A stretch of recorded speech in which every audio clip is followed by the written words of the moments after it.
Guys, naalala nyo yung rose na binili ko nung Valentine's Day, guys?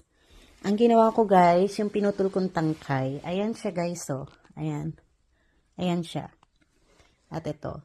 Itinusok ko siya, guys, sa sa patatas na binutasan ko ng binutasan ko yung gitna ng patatas. Tapos nilagyan ko, guys, ng tawag dito, honey.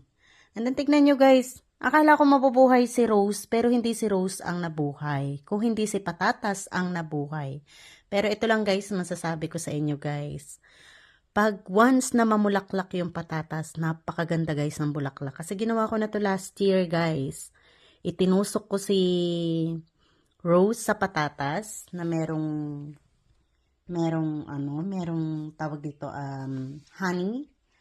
At ganyan talaga, hindi totoo yung mabubuhay yung rose, guys. Ang mabubuhay